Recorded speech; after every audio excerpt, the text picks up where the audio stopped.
Hi, welcome to our webinar, How Can MSPs Scale with Confidence? Your moderator, Brad Randall with Broadband Communities. I'm the editor of bbcmag.com, and we are the digital brand of the Broadband Community Summit. And here at the pleasure of Adlane Fellah, he's the chief analyst with Maravedis, and Magnus Johansson, who's the CEO of YBuzz. So thanks for joining us, and I'll hand it over to Adlane here as we get started. Thank you, Brad. Hi, Magnus, and good morning or good afternoon, everyone. Thanks for joining us today. So my name is Adlane Fellah. I'm a chief analyst at Maravedis, and I'll start this webinar maybe just by reminding some housekeeping items. Let me see here. Just there is some echo.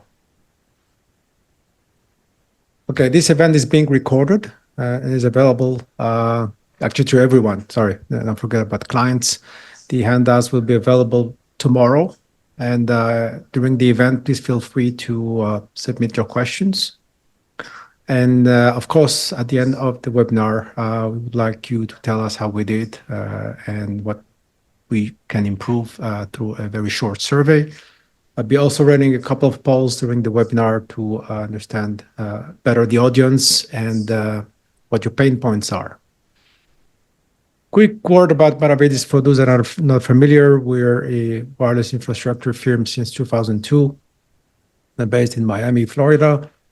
Very niche expertise in everything that has to do with private wireless networks, independent of the radio access technology. Obviously, we do a lot of work around Wi-Fi in all its flavors, but we also look at private LTE and IoT. But we provide our syndicated market reports, but also we do a lot of custom research, like the research I will be presenting today, and for both thought leadership and lead generation. What differentiates us is that we are completely independent and also trusted in the industry. We're also very proud to be celebrating a 10-year partnership with the Wireless Broadband Alliance. So we have been their industry partner to go for their industry report since 2014. Research services, lead to consulting practice and also marketing. They're all really related. Everything starts with a good, deep understanding of the market through market analysis and research, like we're going to be presenting today. And the data usually is used for different purposes, for internal purposes in terms of business models, but as well as for inbound marketing practice. So without further ado, also a quick note here, we have an offer for you guys. We did a lot of research in the multifamily, multi-dwelling units, looking at conventional rentals, senior living, affordable housing, and tip open Wi-Fi as well. So we have an offer for you guys to take advantage by the end of the month. And we also have a database of the top 200 Wi-Fi MSPs in the US. So when we take advantage of that offer, please do so by the end of the month. So without further ado, let's dive into the survey. We have had 65 responses. The survey took place in the summer and end of the summer of this year. The majority of respondents were managed service providers, but we also collected responses from other communication service providers, which includes internet service providers, wireless ISPs. In fact, WISPA helped us promote the survey as well among the members, and of course, MSOs, which are also important. At the end of the day, whether you call them CSP, BSP, ISP, they're all providing internet services. What makes the difference is the managed part of it. Different parts of the organizations responded to the survey. We have had quite a good response from C-level, but also the support teams, directors of networks and operations were mostly the people that were interested in both providing their input as well as the results. In terms of what markets they serve, as you can see, predominantly those are multifamily, multi-dwelling units. And so that's kind of number one market segments that these folks serve. It's followed by SMBs and hospitality. And that's why, I think the partnership with broadband communities makes sense because, as a very expert portal in the multifamily space, the MSP's wishes and challenges haven't been quite covered well in the past by research. And I think this is interesting research to present. In terms of the size of the networks, about 50% of those MSPs have deployed between 5 and 25,000 units. We suspect that a lot of the MSPs actually have more APs deployed. In fact, the range can go all the way to hundreds of thousands with the likes of Cox and Worldview and others. So, what are the results of the survey? We started by looking kind of the challenges they're facing today. So, the first data point is that the majority use their vendor management systems today, but they're not happy with them. In fact, 54% are unsatisfied, including 28 that said unsatisfied and 16 very unsatisfied. Why were they unsatisfied? The majority felt that, 65% felt that they were too expensive and complex to maintain as the top challenge. And that was followed by reducing licensing cost. Lack of skilled developers and a lack of visibility in technology changes were also cited, which means essentially, vendors have their own roadmaps, which may or not align with the MSP's own needs and requirements. Also, another key finding is that difficulty in achieving a unified management interface was the most significant inhibitor to effectively managing multiple equipment vendors for 31%. So basically, achieving a single pane of glass. And interestingly, 37% cited the lack of what they call committed skilled personnel as a big barrier to growth and as a number one inhibitor to scale their current operations and also high operational costs. So the summary of the current challenges is that vendor lock-in, complexity, and lack of skilled personnel were really limiting growth potential. The next step I wanted to understand is kind of the current state. What are they doing about solving this problem? And we're surprised to see that 63% invest up to $500,000 annually in internal and external management software customizations and integrations. To do so, 53% have at least 6 developers in-house, and 24% have between 6 and 20 developers. They use a mix of internal and external resources for their research and development.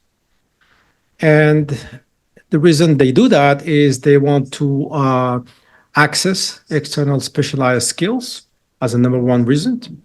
Other reasons include reduce the internal workload inside the organization and accelerate development timelines. Obviously, outsourcing doesn't come without concerns. 25% cited cost overruns and lack of control as the number one concerns for the development process.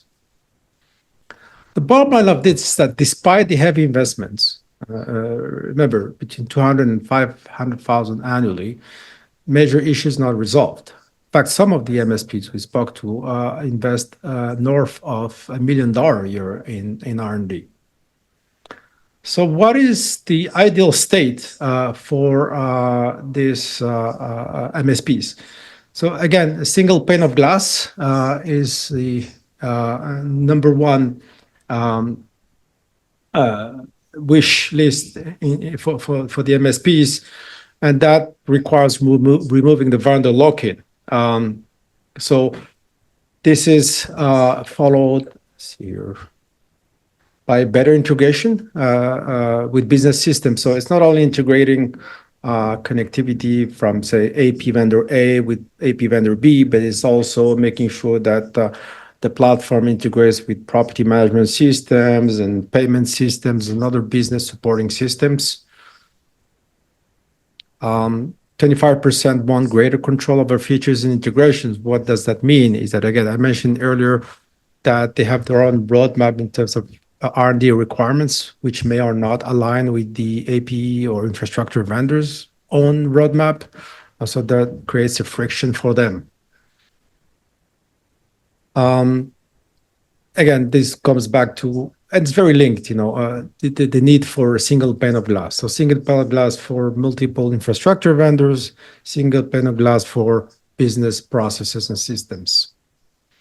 All of this is to enable them to scale with confidence. And interestingly, if you're an MSP, for example, operating in the multifamily systems, very often, those MSPs grow by acquiring a property that has already infrastructure in place, say from vendor B. And so now they are forced to do the integration of, or otherwise they will have to the equipment and replace it with what they already have, which is not a very sustainable method. So they have to integrate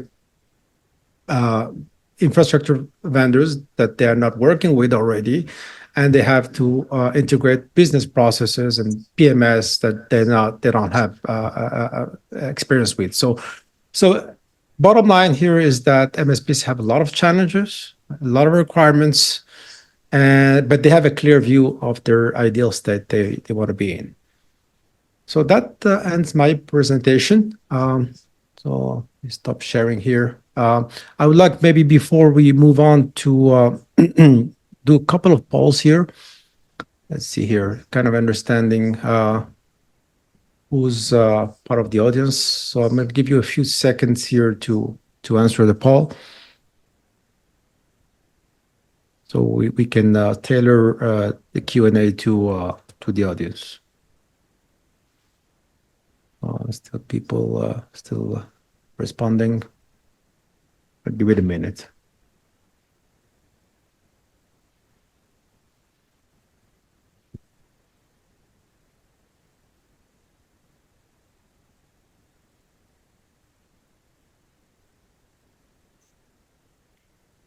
And we have half people that responded, so let's give them a few more seconds.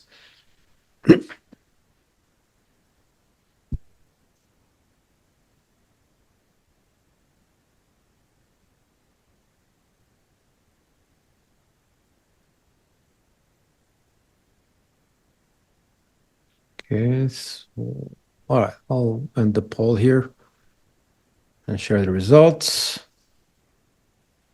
So we have 33% of the audience who are managed service providers, 13% are ISPs. We have 4% WISP, 25% technology vendors, and 17% consultants. Okay. Well, that's pretty And, interesting. thank you. Yes. So let's run the second poll here. Let's see here.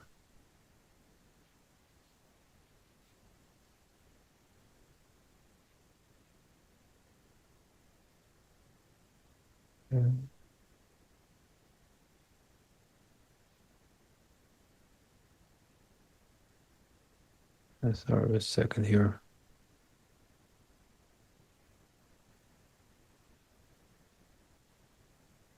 Maybe we'll run it later. Need to figure out how to do this. So why don't you go ahead, Magnus, or Brad, sorry. I mean, before we hand it over to Magnus, I guess my only question is, well, I have two. Were you surprised by anything in the overall results? And why do you think there's a lack of skilled labor? Yeah, okay. So regarding the first question, I was surprised by the amount of budget and resources allocated to R&D, because at the end of the day, MSPs and CSPs are not R&D developers. And so having them to customize and spend a lot of time and resources, and even having developers internally, surprised me. I mean, there's always, the idea that you're going to have one or two person to, help with basic stuff. But so that's the number one thing that surprised me. What was the other question? Why is there a lack of skilled labor? Okay. Well, I mean, as one of the MSPs put it, it's not a lack of skilled laborers, it's a lack of committed skilled labor, it Hmm. seems to be. So despite the massive layoffs in the tech sector, they're having a hard time accessing, committed um, skilled labor that really wants to remain on the job. Maybe because they don't have the same budgets as a Google and Apple, um, and it's a very operational intensive job. That would be my guess. Yeah. Do you think small ISPs are facing the same problems as the larger ones? Same for MSPs. Yeah, the MSPs have all the same problems. They just have different resources, amount of resources to solve them. So we spoke to companies as large as Cox all the way down to smaller regional MSPs, and it was interesting to see that they share some of the same challenges, that we described in the survey. All right, well, we'll hand it over to Magnus here. He's been waiting patiently. So, uh, being pressed for time, I'd love to ask you more questions, Adlane, but let's get over to Magnus. Yes. All right. Thank you very much for that introduction. So, hello everyone. I'm Magnus Johansson. It's fantastic to see that so many have joined. I have 25 years in telecom, and I've been in Bell South, so that would tell you my age. And I rolled out WiMAX in the Caribbean, and I ran an MSP in Peru. So I've been on both sides of the coin. And in 2015, I founded YBus to change all the problems that MSPs have. And for 9 years, we've been working behind the scenes with industry leaders, and we have developed a solution that is truly vendor neutral, seamless, and built to grow with you. We call it YBIP OS. So thank you for joining, and let's dive into it. So before the big reveal, let's step back and look a little bit closer at what MSP CEOs are facing today. From my years in the industry, I've seen how MSP leaders like you have been dealing with a whole new level of complexity and constraint. There is a rapid evolution of technology that has brought great opportunities, but it has also created a lot of significant challenges. So let's dive into and perhaps repeat some of the things that Adlane pointed out. We have the big dreaded, what we call vendor lock-in. You have nice golden handcuffs with the ecosystem vendors today. And to try to get them all to play nice together, you have to use a lot of money to make the integration work. And then you have the control and challenge of having control of your integration. If it is to integrate with the equipment vendors, or if it is to integrate with third-party software solution for hotel and management, etc. And then, of course, it is this dreaded multiple dashboard and disconnected system with everybody having their own fiefdom of management system to work with. And finally, as we discussed in the questions, the talent shortage that is constantly hunting you and making it hard to run a profitable business. So one of the CEOs that Adlane interviewed said, it feels like being cornered.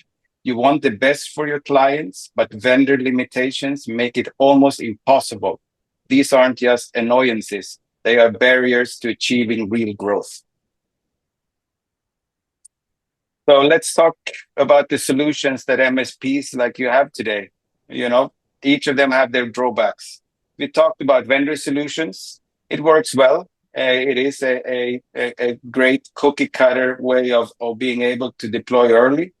But over time, you are locked in. There's not much flexibility to scale or diversify. Or they say, please use our APIs and build it yourself. Yes, you are more in control, but then it is money and time and skilled personnel to try to keep up with that. I think in the survey, it said 63% of the MSPs just don't have it. And then, of course, you could outsource. That is quick, but it's costly long term. and over time, you will again be locked in. So let us think a little about what this means, not just operational and growing. It actually have impacts on how you can, attack the market that you're after. So here is a way of visually show it. On the x-axis, that represents the market reach and the potential. So looking at, I use verticals as an example. You have a few, you have more, and you have all of the verticals. And on the y-axis, that represents the vendor diversity that you need to have to reach all of it, because there isn't a one-size-fits-all. And then you have the vertical axis that actually show the complexity and cost that grows with each of these vendors and market segments that you're trying to do. And to stay, if you call it profitable, or stay that it goes well, you want to be under this line, because when you get over it, you will run into the problem of too costly, too complex to even want to go after that market. And that is what we see a lot of MSP are saying today. And the ideal state is, of course, to stay under the line. And the question is how to get there. So let us imagine a world where you have complete vendor freedom and the flexibility to pick the best solution for your business without lock-in. Think about a modular and scalable platform that evolves with your needs. You need a new feature, add it. You need a new part, replace it, swap it seamlessly. Then, of course, we needed this unified dashboard to manage everything in one place, not more juggling systems or scattering information. And finally, it is to have R&D on demand, or skilled people that could help. And so you don't have to find the skilled personnel, or every year see your R&D budget go up. So before I continue, I think this might be a good place to maybe see if there are any questions so far, or anything like that, Brad. I'm not following the chat, so you tell me. Well, yeah, no, I mean, I have just a question we'll get out there. And which is the most critical pain point that these MSPs are facing, in your opinion? Yeah, for us, we look at it and we say it's vendor lock-in. It's the foundation to the problem. It is actually, you could say, as it is an enabler to get started, it is a lock-in going forward. It drives up costs and force you to invest in specialized talents just to keep systems running. If you can break free from the lock-in, that gives MSPs control, reduces costs, and let them scale with the right talent and on their terms. So I think fixing the vendor lock-in, and the rest becomes manageable. Well, and we've discussed a number of different paths that MSPs can take. Why do you think those approaches often fall short? And when we envision the ideal solution, how does that help frame how we could possibly fix the problem? Right. I think each of the options falls short because in either of them, you sacrifice either control for flexibility or cost efficiency. So all those axes that I had in the graph becomes that the vendor platform can lock you in. Then you say, no, I don't want that. So I get my in-house solution. And then that becomes costly to build and maintain. And then, oh, maybe we outsource. And then you limit the control that you have. So that's the whole idea of the ideal platform, to allow MSPs to have vendor neutral freedom, scalability, and full control in one solution. And with that approach, MSPs are not just managing today, they are building for tomorrow. And that is the foundation that we want to give them. That's all I got, Magnus. I don't see any questions. Adlane, if you see any, let me know. All right. So let us go to the next one.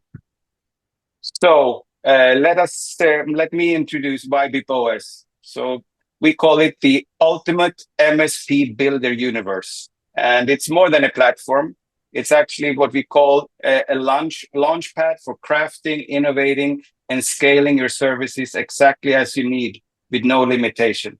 Think of it a little like a Minecraft universe.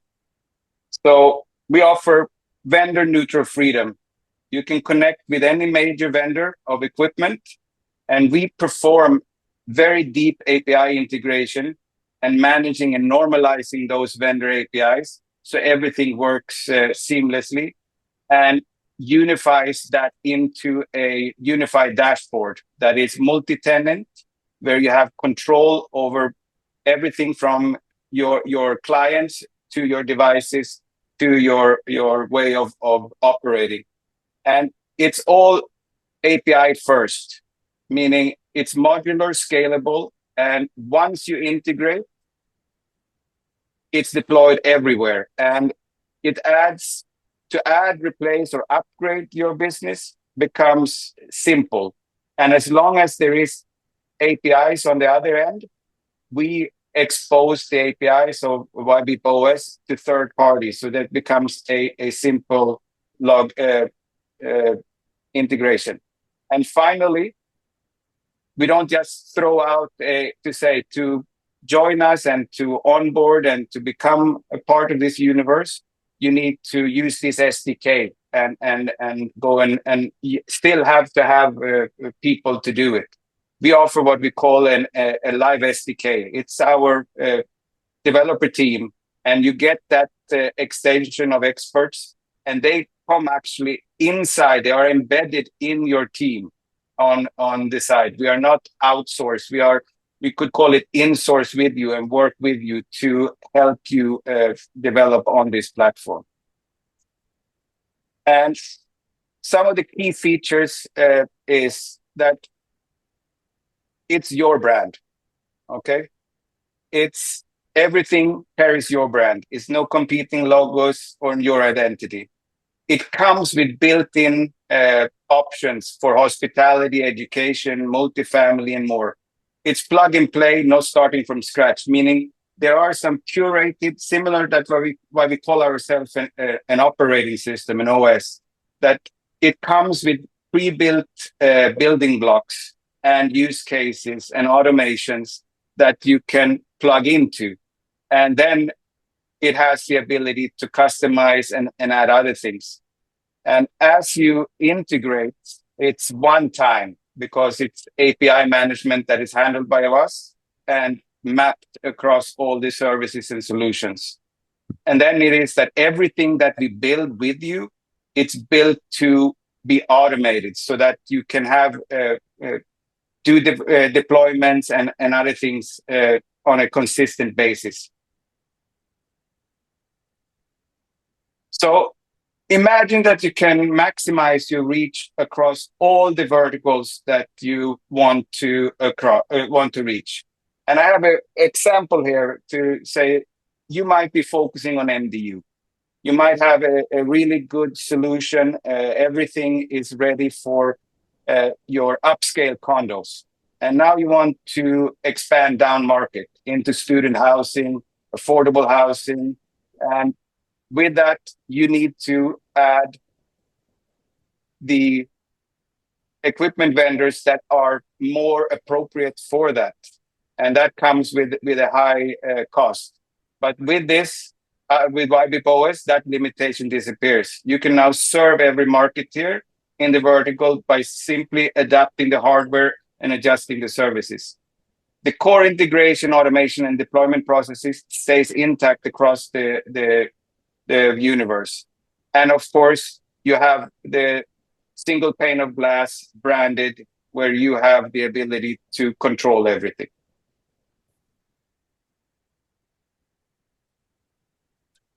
So to wrap up this part is to say that why is this a perfect fit for MSPs? And we talk about the CEOs. It is that it unlocks your market. You can go into where before there were areas that you couldn't get into because of your vendor's limitation. You can scale smoothly, innovate without disrupting your core operations. And you can have an efficient growth and save time so you can focus on your growing. And I will take a short break here and ask if there are any questions so far, because there's a lot of information. So I want to make sure that everything is getting across well. Well, I think, if you could go into greater detail about kind of the game-changing nature of that vendor-neutral stance. I think we should drive home the point of that. Okay. Yeah, so we call that we are an MSP building universe. And it started out by being vendor neutral so that the MSPs can break free from the restrictive ecosystems. It's modular, meaning it lets you plug and play with both your internal systems by integrating them, or if it is external, if you call it application or solutions that you will go in. It is multi-tenant, meaning that us as custodians of the platform have our admin to onboard new operators and MSPs. You as the MSP have your admin where you manage all of your automation, integration, and to roll out your, if you call it properties or customers. And the end user, if it is a residential user, have their interface of managing, changing plans, onboarding devices, etc.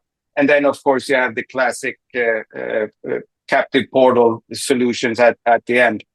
But in short, and then you have on top of that, the live SDK that provides on-demand R&D support to help MSPs innovate and without the massive in-house overhead. So in short, it gives you total control, adaptability, and you can grow without limits. That's the way we have positioned ourselves. Yeah, Brad, let me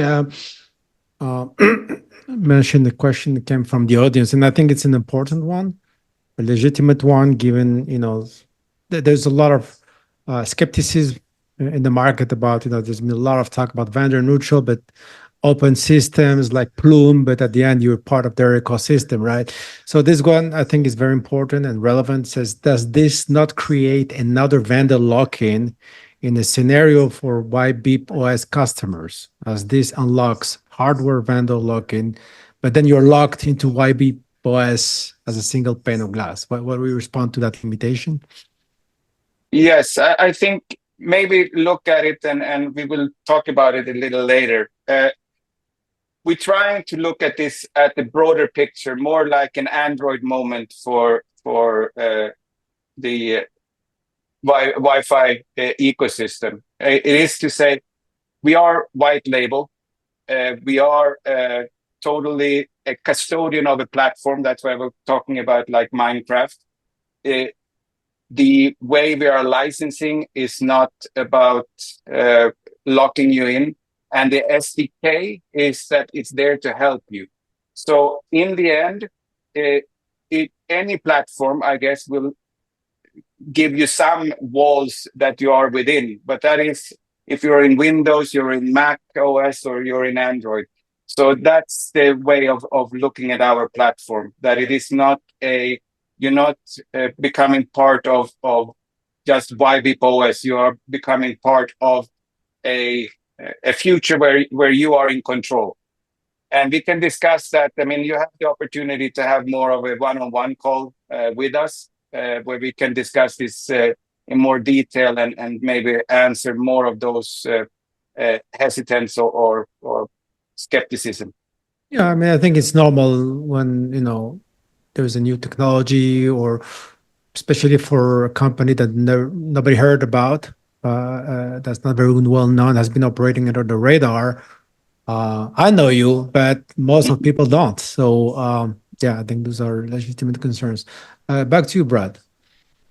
That's all I had for questions. If we have any more in Q&A that need to get asked, why don't you flag them, Adlane? But I would hand it back to Magnus. Okay.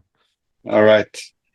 Yeah, so I think this was a great segue by you, Adlane. So yeah, we've been under the radar with 9 years of innovation, and now we're ready for success.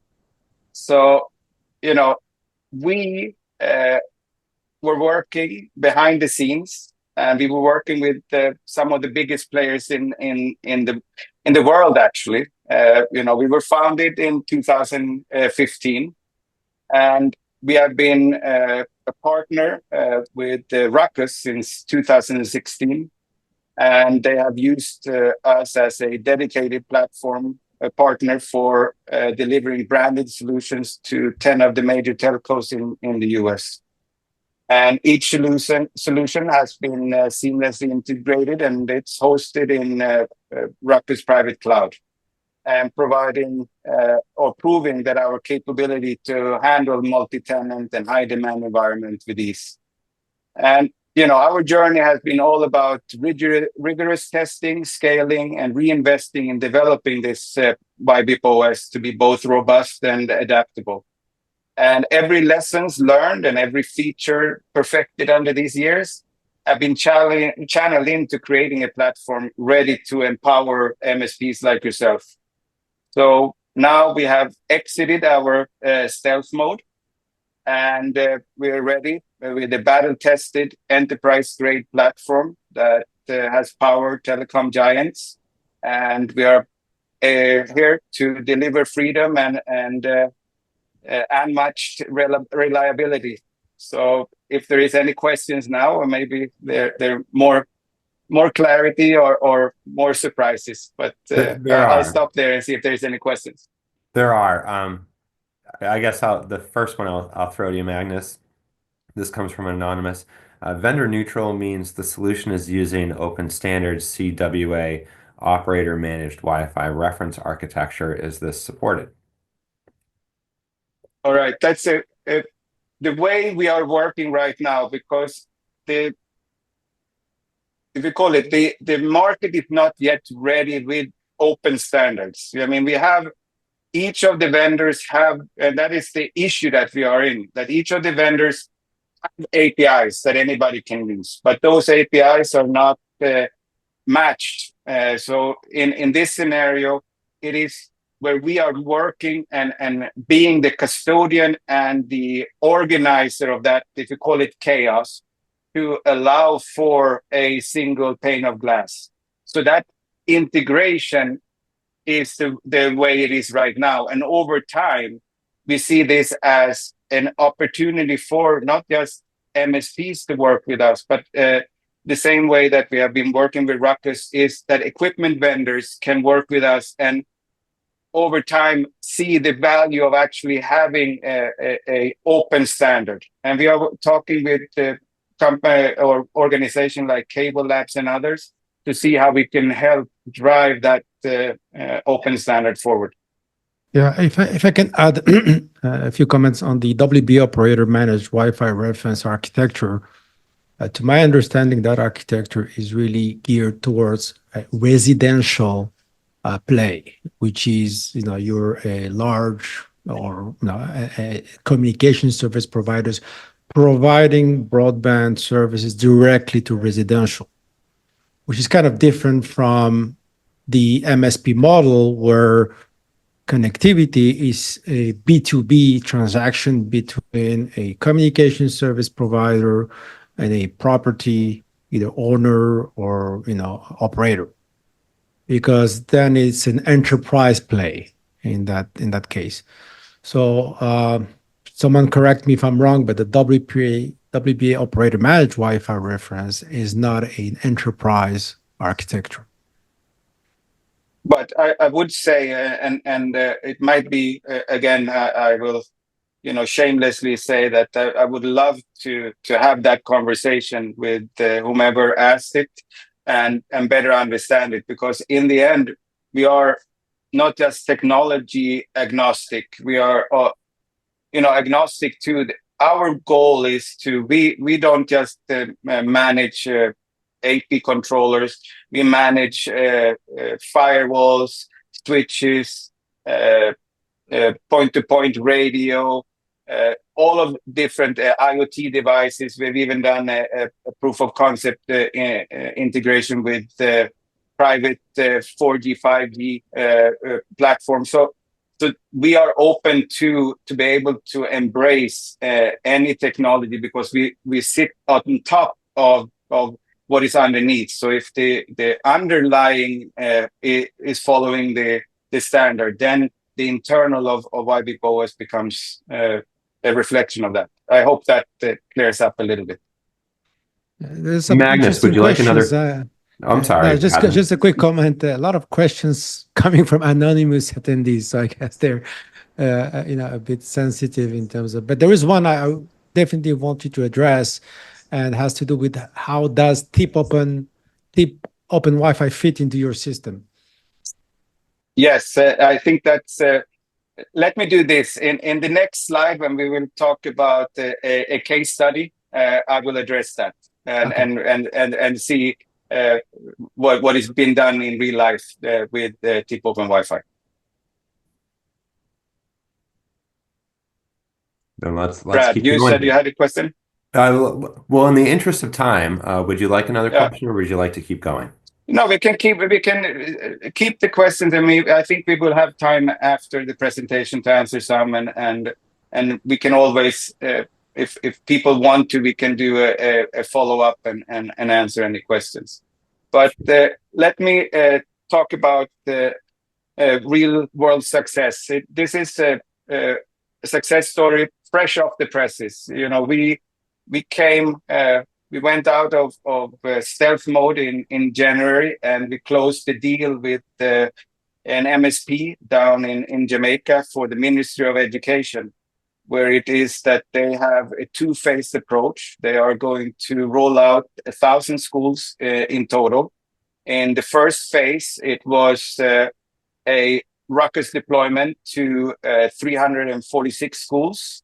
And it was deployed in just 90 days because it was relying on the what we're calling the pre-built modules. So to roll out, it could be very quickly, both to onboard and to roll out. And the second phase will be another 700 schools, and it will use Action Tech and Net Experience from the tip open Wi-Fi universe. So I think that answers the question. And all of it is being managed from within YBOS as a branded for the government of Jamaica. And as a add-on to this is that during the rollout of this 90 days, the government of Jamaica had some specific dashboard enhancements that they wanted to see. So again, with this ability with our live SDK, and we built those modules during the time of the rollout. And as I will talk about in the next slide, those modules are not customized to only work for Jamaica now. That adds to the inventory of building blocks. So now there was a real life something where it was needed. It was developed specifically for this deployment, but everything that we develop becomes part of the overall universe and the overall platform. So I'll stop there and just say that, Jamaica was very happy with what we were doing, and I think they saw the power of being able to quickly roll out, to be able to use multiple vendors. We are also integrating their firewalls from I think Fortinet, I think, but I don't remember now. But we are integrating firewalls, and later there will be IoT cameras. So all of this is adding to their opportunity to not be locked in with just one vendor when it comes to technology. So might be some questions here. I would like to make a comment also, because I wrote a whole report on tip open Wi-Fi, and I also often see, it's a game changer in itself, and it's not. Why? Because it operates like water and oil with the existing established infrastructure base. So I love tip open Wi-Fi. It's great. But you need something that unites the two worlds, the established infrastructure base, which is mostly Ruckus and Cisco Meraki and Cambium and all these folks, with tip open Wi-Fi. And I think that's what I found very interesting in your deployment is you're finally able to unify these two words. So that's just my comment as an analyst. Thank you for that. And as I wrap up, the way we look at this is like, we know that every MSP has a unique path. And YBus, we are creating a platform that adapts to this growth, and we grow with you.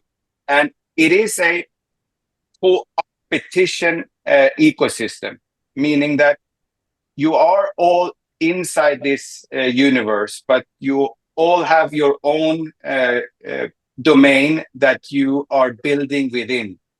And the way you put together the building blocks, the new development that you do becomes unique to you, even though the blueprints, if you call it that, the integrations and the crafting, if we use the Minecraft of new blocks, becomes part of the DNA. That also means that there is this flywheel effect that will help not just you, but it will help others that come on board to be able to go faster. So it becomes this kind of a collaboration without inflicting the risk of feeling that I'm giving away my secret sauce. So that is the way we want you to think about this. And this is working today with, like we have shown, with 10 of the largest telcos. They are on a platform, and they can work side by side without being exposed for any, if you call it IPR or secret sauces of what makes them win. And when you develop something, it's still, you get the first mover advantage. You innovate, and with us being behind the scenes, your internal teams can focus on the growth, focus on innovation, focus on service delivery, not focus on trying to keep the lights on and getting a single view. And with that, as a final kind of to bring home everything, is to say, you know, this is a little wordplay, deja vu all over again. And I think, at least if you're as old as me, you remember this picture where all the handset makers had their own universe. They had their own hardware, their own software, their own apps. And with that, it became limiting. And then all of that changed with Apple and Android. And today we have kind of the same thing happening with the Wi-Fi vendors. And we are saying that this needs a Android moment. And we want to take part in enabling that to for you as MSPs. So I'll stop there and just letting you know that we're ready to talk. We would love to be able to have one-on-one, and you can scan the code or use the link there, and it will set you up with an hour of your time with me and to talk about the way forward. And if you sign up, you also get access to, we have written a book about the scaling playbook that I think will be very interesting for MSPs and equipment vendors. So thank you very much for your time. And I think we have a little time, 10 minutes or so, for more questions, if there is. Yeah, and if you're in the audience, I'll kind of flag out that this is your time if you want something to ask. Put it into your Q&A chat box, and while we're waiting, I know there's a few that I will ask, but that project with Jamaica, the Ministry of Education, can you talk about what was a key factor in the success of that and why it applies to other MSPs? I was really interested in that. Right. Okay. Yeah. So really what let's put this up. So really what it came down to was that MS Tech, the local MSP. What is happening with a lot of government is the same that happens to MSPs. They go after and they have an RFP, and then it says, okay, which one are we going to choose? Okay, we have to choose a vendor. If it is a Ruckus, if it is a Aruba, if it is this, and you're locked into that. And you can't, you say, okay, is this too expensive? Is it doesn't have the right things that I want? This open up an opportunity for them to say, these schools in urban areas can be served better with this equipment. These schools in the really rural and other areas can be used with this equipment. But I, as the entity, can have full view of my whole network, understand what's going on with usage, with the up and down, with how many sessions, all these traditional things. But now you could see it across all schools and across the equipment vendors in a single pane of glass. And I think that was the biggest one. And then it was that they wanted to start out with the Minister of Education. Then they wanted this system to be able to scale to be the Minister of National Security, the Minister or the healthcare, etc. So they wanted it to be on a path where they could get their whole network and all the different parts under this single pane of glass. And again, it is the ability to work with any vendor as long as there is APIs. So I think that was the key moment for both MS Tech and for the government of Jamaica to choose this path forward. There's one question here. Is PassPoint an option for onboarding? There's a spelling error in the. Do you know what that means, Magnus? Yeah. PassPoint is one of the abilities to. And again, yes, we support the different ways of onboarding. It's like the whole list we can do, but PassPoint in one of those. Yes. Yeah, and I think that whatever vendors already support, I think Tip Open Wi-Fi supports PassPoints in itself. So if you're on board Tip Open Wi-Fi, I guess, then you. Yeah, it is. In the end, it becomes whatever the underlying. I mean, we cannot make PassPoint work with the equipment that is not compatible. But in the end, it is anything that we integrate becomes a module. So if it is that it's integrated with a system that supports PassPoint, then PassPoint becomes a module for onboarding customers, if that makes sense. We have a question here from someone in the hospitality industry. For a better guest experience, how can we proceed when the current vendor contract they have expires? And when they say vendor, is that the equipment vendor or is it or portable? That's a hard question. I don't know if I know exactly what the question is referring to, because if a contract is over, meaning for the overlay, if it's the portal solution and the underlying equipment, then they can onboard Wi-Fi contract. Okay. Yeah, so if I'm answering the wrong thing, but if it is that your underlying equipment, then you can onboard it with us and you have the solution for hospitality. And it has a lot of different modules for that we can discuss. Yeah. So if I hope that answers the question, because I might not be fully clear. I do have a comment, and that's a comment to the audience, and I want them to tell me, because I see a lot of comments saying, oh, there's already solution X that does that. There's already solution Y that does that. So can you guys explain to me why MSPs spend between $200,000 and $500,000 a year for solving their problems? If there is a solution out there, either that solution is not doing their marketing properly because the MSP doesn't know about it, or am I wrong somewhere? Because I spoke to those MSPs. They are having those issues.